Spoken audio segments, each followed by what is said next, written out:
नमस्कार आप सभी के लिए। कैसे हैं आप सभी। और यहाँ पे अध्याय 2 है जिसका नाम है अम्ल क्षार एवं लवण।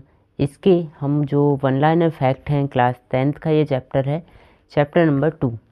इसको हम डिस्कस करने वाले हैं आज। और इसके पहले की वीडियोस में चैप्टर 1 को हम एकदम जो आपके वन लाइनर फैक्ट जो कि इम्पॉर्टेंट आपके एग्ज़ाम में हो सकते हैं वो सभी डिस्कस कर चुके हैं। तो वो अगर आपने वीडियोस नहीं देखे हैं तो वो भी आप देख सकते हैं। और यहाँ पे जो अम्ल क्षारक एवं लवण हैं इनसे संबंधित वो सभी प्रश्न हम तैयार करने वाले हैं जो हमारे एग्ज़ाम में हमें बहुत बार देखने को भी मिले हैं और इस बार फिर से आने की संभावना है। साथ ही कुछ नए क्वेश्चंस जो आ सकते हैं उन सभी को डिस्कस किया गया है।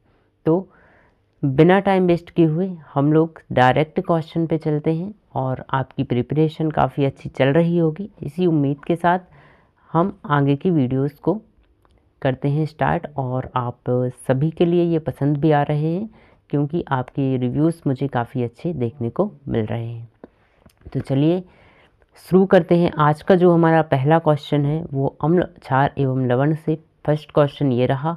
और आप भी इनको बिल्कुल नोट कर सकते हैं और इनके नोट्स बहुत अच्छे से बना सकते हैं जो आपके एग्ज़ाम में बहुत काम आने वाले हैं। चलिए स्टार्ट करते हैं। पहला क्वेश्चन है अम्लों का स्वाद कैसा होता है। तो अम्लों का स्वाद कैसा होता है ये आपके लिए बताना है। और अम्लों के स्वाद की यदि बात की जाए तो अम्लों का स्वाद खट्टा होता है, ये हम लोग पढ़ चुके हैं। अगला क्वेश्चन है अम्ल लिटमस पेपर पर कैसा व्यवहार करते हैं। तो जो अम्ल होते हैं वो लिटमस पेपर जो होता है उस लिटमस पेपर को नीले से लाल कर देते हैं। इसके लिए अगर आपके लिए याद रखना है, आपको याद नहीं होता है, कंफ्यूज हो जाते हैं, तो आप ऐसे याद रख सकते हैं कि अम्ल क्या कर रहे हैं, नीले लिटमस पेपर को लाल कर देते हैं। तो इसके लिए आप एक याद रख लो AVR। ए मतलब अम्ल, बी मतलब ब्लू और आर मतलब रेड। इसका मतलब ये है जो एसिड होता है, अम्ल को इंग्लिश में एसिड बोलते हैं, तो जो एसिड होता है मतलब ए वो ब्लू से रेड कर देता है, मतलब नीले से लाल कर देता है। अगला क्वेश्चन है क्षारक का स्वाद कड़वा होता है। तो बिल्कुल क्षारक का स्वाद कैसा होता है, कड़वा होता है। अगला जो फैक्ट बन के आता है वो ये है कि क्षारक लिटमस पत्र को या लिटमस पेपर को नीला रंग देते हैं। तो क्षारक जो होते हैं वो क्या करते हैं, लाल लिटमस पत्र को नीला कर देते हैं, ये आपको याद रखना है। आगे के क्वेश्चंस की हम बात करते हैं। अगला जो क्वेश्चन है आपका वो है प्राकृतिक सूचकों के नाम लिखिए। तो जो प्राकृतिक सूचक की यदि बात की जाए सबसे पहले तो ये हमें जानना है कि ये जो सूचक शब्द आपके लिए आया है ये सूचक है क्या, सूचक क्या है। तो सूचक उसे कहते हैं कि जो हमें अम्ल एवं क्षार होने की जानकारी देता है। मतलब हमें कैसे पता चले कि ये पदार्थ है जो अम्लीय है या फिर ये पदार्थ क्षारीय है। तो कुछ प्रकृति में ऐसे पदार्थ उपलब्ध होते हैं जो उनकी सूचना देने का काम करते हैं, अम्ल और क्षार होने की सूचना का काम करते हैं, तो इसी को बोलते हैं सूचक। अब जो प्रकृति में उपलब्ध सूचक हैं उनमें से पहला तो हमारा क्या है, पहला तो आपके लिए क्या है, हल्दी। जो दूसरा आपके लिए है लाल पत्ता गोभी। और तीसरा आपके लिए है हाइड्रेंजिया पेटूनिया। और जो लास्ट नाम है वो है आपका जेरानियम। तो यहाँ पे जो आपको सबसे ज़्यादा याद रखना है वो तो एक तो है लिटमस, दूसरा हो गया हल्दी और फिर हो गया आपका लाल पत्ता गोभी। ये तीन तो आपको याद होने ही चाहिए। अगले क्वेश्चन को हम देखते हैं। दो संश्लेषित सूचकों के नाम लिखिए। तो मतलब ये है ऐसे सूचक जो बनाए जाते हैं, मतलब पहले से प्रकृति में उपलब्ध नहीं है, इनके लिए क्या किया जाता है, बनाया जाता है। ऐसे सूचकों के आपको नाम लिखने हैं। तो एक तो आपका आता है क्या, मेथिल ऑरेंज, और जो कि आपने प्रैक्टिकल में ज़रूर इसको किया होगा। एक यहाँ पे मेथिल ऑरेंज और दूसरा है आपका फेनोल्फ्थालीन। इन दोनों का यूज़ हमारे प्रोजेक्ट वर्क में, प्रैक्टिकल वर्क में ज़रूर देखने को मिलता है। अगला क्वेश्चन है 4 अम्लों व 4 क्षारकों के नाम लिखिए और उनके रासायनिक सूत्र लिखिए। देखिए यहाँ पे जो क्वेश्चन इंक्लूडेड किए गए हैं वो ऐसे हैं कि जैसे यहाँ पे लिख दिया 4 अम्ल और 4 क्षारकों के नाम लिखिए। तो आपके लिए आ सकता है ऑब्जेक्टिव बन के ऐसा कि निम्न में से कौन अम्ल है, तो आपको अम्ल पहचानना पड़ेगा। निम्न में से कौन क्षार है, तो आपको क्षार पहचानना पड़ेगा। मतलब यहाँ पे ऐसे क्वेश्चन बनाए गए हैं, ऐसे फैक्ट बनाए गए हैं कि कम समय में आप ज़्यादा नॉलेज ले सकें, उसको ध्यान में रखकर यहाँ पे तैयारी की गई है। चलिए अब हम लोग चलते हैं अपनी नेक्स्ट स्लाइड पे, जहाँ पे आपको मिलेगा इसका आंसर।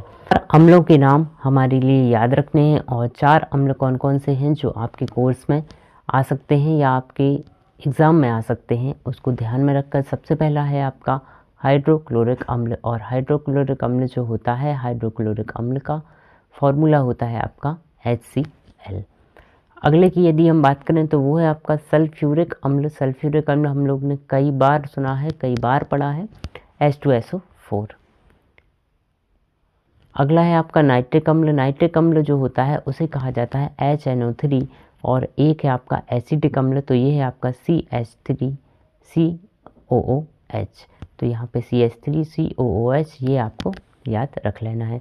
तो इस तरह से हमारे पास कितने अम्ल हो गए, टोटल 4 अम्ल हमारे हो गए जो आपको याद रखने ही रखने हैं। फर्स्ट जो है आपका वो है आपका HCl जो होता है हाइड्रोक्लोरिक अम्ल। दूसरा है आपका H2SO4 जो होता है आपका सल्फ्यूरिक एसिड। और अगला जो आपका है वो है नाइट्रिक अम्ल HNO3। और फिर इसके बाद है आपके लिए एसिटिक अम्ल CH3COOH। अब हम लोग बात करते हैं क्षारकों की। क्षारकों को अगर हम देखें तो 4 क्षारक जो आपको याद बिल्कुल रखने ही है, मोस्ट इम्पॉर्टेंट है।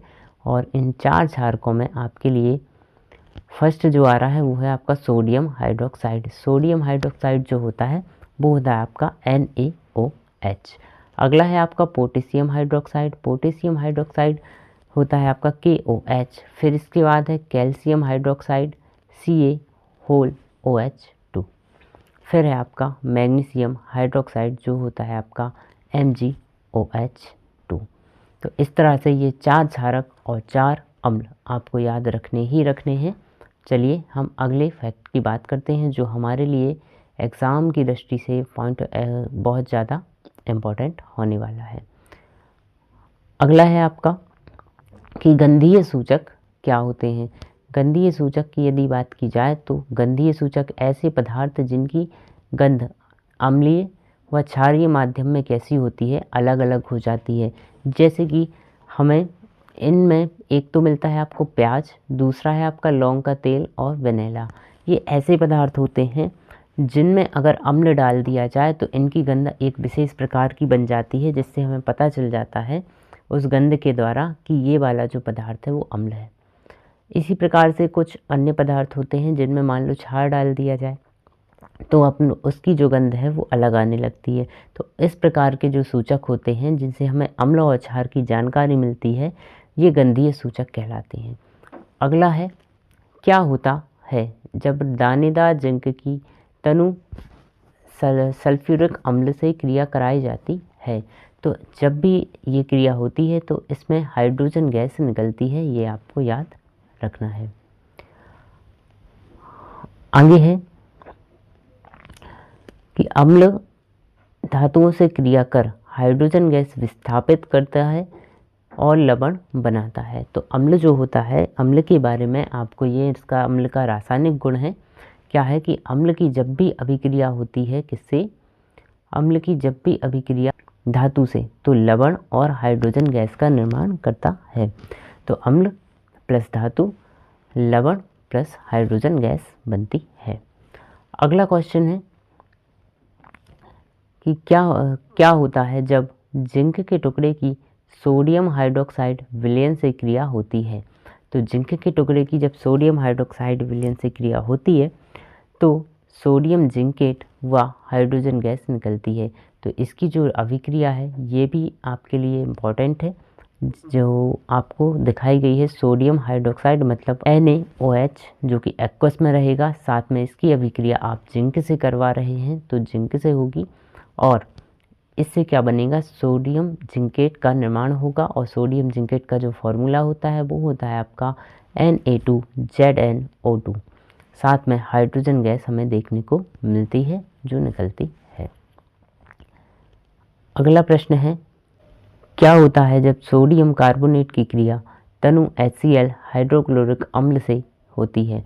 तो उत्पादों के नाम हमें बताना है कि जब भी सोडियम कार्बोनेट की क्रिया HCl से होती है तब क्या बनता है। तो सोडियम कार्बोनेट Na2CO3 की क्रिया HCl से होती है, तो NaCl मतलब सोडियम क्लोराइड का निर्माण होता है, साथ में जल बनता है और साथ में आपका CO2 गैस का निर्माण, जो कि कार्बन डाइऑक्साइड गैस का निर्माण होता है। अगला क्वेश्चन है, क्या होता है जब सोडियम बाइकार्बोनेट की क्रिया तनु HCl से होती है? ये जितनी भी अभिक्रियाएं हैं सभी को एक सीक्वेंस में, एक लाइन में रखा गया है जिससे आपको याद करने में आसानी जाए, तो इनको बिल्कुल आप याद करें। क्या होता है जब सोडियम बाइकार्बोनेट की क्रिया जो होती है वो किससे कराई जाती है?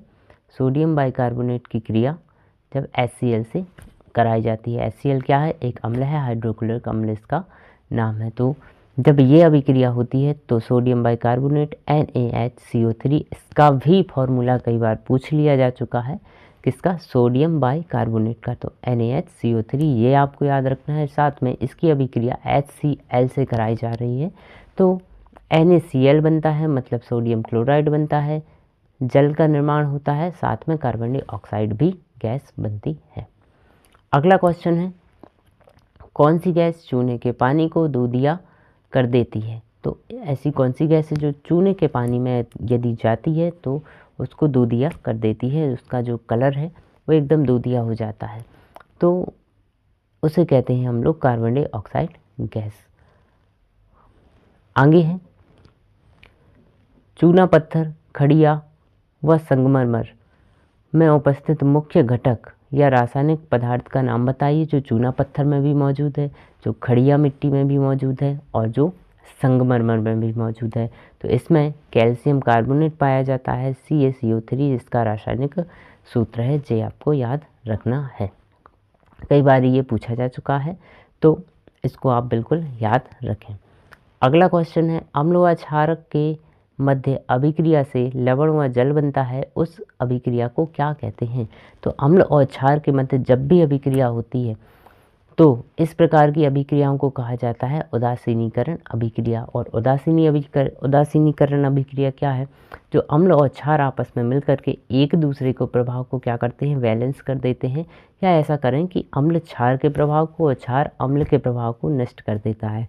तो इस प्रकार की जो अभिक्रियाएं होती हैं वो कहलाती हैं आपकी उदासीनीकरण अभिक्रिया। चलिए आगे हम बात करते हैं। उदासीनीकरण अभिक्रिया को व्यक्त करें। तो उदासीनीकरण अभिक्रिया जो है इसका एक स्ट्रक्चर है जो आपको व्यक्त करना है अभिक्रिया के रूप में। तो इसमें आपका क्षारक प्लस अम्ल, मतलब एक अम्ल होगा एक क्षार होगा, और इसकी अभिक्रिया जब भी कराओगे तो लवण बनेगा, साथ में जल बनेगा। अगला है आपका कॉपर ऑक्साइड की अल्प मात्रा में तनु HCl अम्ल में मिलाने पर विलयन का रंग कैसा हो जाता है? तो विलयन का रंग नील हरित कॉपर क्लोराइड बनने के कारण हो जाता है। मतलब विलयन का जो रंग है वो कैसा हो जाता है? नीला एवं हरा हो जाता है। और वो क्यों होता है? क्योंकि उसमें कॉपर क्लोराइड बन जाता है, इसके कारण हो जाता है। अगला है आपका धातु ऑक्साइड एवं अम्ल के मध्य होने वाली अभिक्रिया लिखिए। तो धातु के ऑक्साइड एवं अम्ल के मध्य जो अभिक्रिया होती है तो ये है आपका धातु ऑक्साइड प्लस अम्ल, तो इससे लवण प्लस जल का निर्माण होता है। अगला है आपका धात्विक ऑक्साइड की प्रकृति अम्लीय या क्षारीय होती है। तो धात्विक ऑक्साइड की प्रकृति अम्लीय या क्षारीय होती है। तो धात्विक ऑक्साइड जो होते हैं वो अम्लीय भी हो सकते हैं, साथ में क्षारीय भी हो सकते हैं, ये आपको याद रखना है। अगला जो फैक्ट बनता है वो है आपका कैल्शियम हाइड्रोक्साइड CaOH2 की प्रकृति कैसी होती है? तो कैल्शियम हाइड्रोक्साइड जो होता है यह एक क्षारक का रूप में काम करता है। तो क्षारक के रूप में काम करता है, तो इसलिए इसकी जो प्रकृति होती है, इसका जो नेचर होता है वो कैसा होता है? क्षारक की भांति व्यवहार करता है। मतलब अगर इसको जल में घोलते हैं तो क्या होगा? OH आयन देगा। अगला है आपका अधात्विक ऑक्साइड। जो अधात्विक ऑक्साइड होते हैं वो अम्लीय होते हैं, आपको याद रखना है। अधात्विक ऑक्साइड कैसे होते हैं? अधात्विक ऑक्साइड अम्लीय होते हैं। अधात्विक ऑक्साइड अम्लीय होते हैं। इस तरह से आप पढ़ेंगे तो आपको बहुत ही जल्दी याद हो जाएंगे और एग्ज़ाम में आएंगे तो आप बिल्कुल भी गलत नहीं करने वाले हो। अगला है आपका अम्ल व क्षारक विलयन स्थिति में क्या विद्युत का चालन करते हैं। तो बिल्कुल जो अम्ल होते हैं और जो क्षारक होते हैं इनका अगर विलयन होता है, जलीय विलयन होता है, तो क्या करते हैं ये, एक तो जो अम्ल होता है वो H+ आयन देता है और जो क्षारक होता है वो OH- आयन देता है। तो जब भी ये आयनों का निर्माण होता है तो क्या होता है, विद्युत का चालन होता है, बिल्कुल होता है। अगला है आपका क्या ग्लूकोज एवं अल्कोहल विद्युत का चालन करते हैं। तो ग्लूकोज और अल्कोहल बिल्कुल भी विद्युत का चालन नहीं करते हैं। वो क्यों नहीं करते हैं, क्योंकि इसमें ये आयनों का निर्माण नहीं होता, H+ या OH- आयन जो होते हैं इनका निर्माण नहीं होता, इसलिए जो आपके ग्लूकोज हैं और जो आपका अल्कोहल है वो विद्युत का चालन नहीं करता है। अगला है आपका HCl, HNO3, CH3, COOH, H2SO4 को उनके संगत आयन में विभक्त कीजिए। मतलब जो HCl है अगर इसको जल में घोला जाए तो कौन से आयन बनेंगे, जो आपका HNO3 है इसको जल में घोला जाए तो कौन से आयन बनेंगे, ये सारी चीज़ें हमें बतानी हैं। तो आइए देखते हैं हम लोग। यहाँ पे जो फर्स्ट है आपका HCl को यदि जल में घोला जाए तो ये दो प्रकार के आयन बनाएगा, एक H+ और दूसरा Cl-। अगला है आपका HNO3 जो होता है इसको अगर जल में घोला जाए तो आपका H+ आयन बनेगा जो कि अम्लीय गुण दिखाएगा, और दूसरा है आपका NO3 जो कि माइनस में टूटेगा। इसके बाद है आपका CH3COOH, तो CH3COOH H+ में टूटेगा और CH3CO ये माइनस में जाएगा।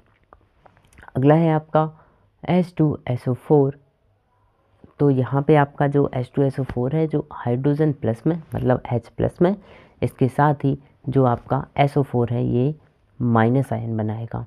तो इस प्रकार से ये क्वेश्चंस आपको करने हैं। तो इस वीडियो में हम इतना ही रहने देते हैं।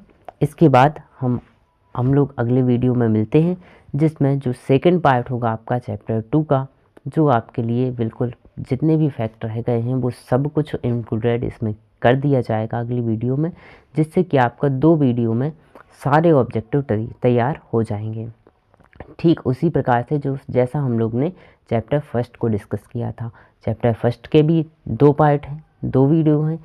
अगर आपने वो 2 वीडियो देख लिए तो आपके सारे ऑब्जेक्टिव जो चैप्टर 1 से बन सकते हैं वो सभी कवर हो जाएंगे और आपके एग्ज़ाम में भी बन ही जाएंगे आपसे। उसी प्रकार से ये चैप्टर 2 का भी है, और आगे जो अदर चैप्टर हैं उन सभी के भी आपको देखने हैं तो चैनल को सब्सक्राइब कर ही लेना है।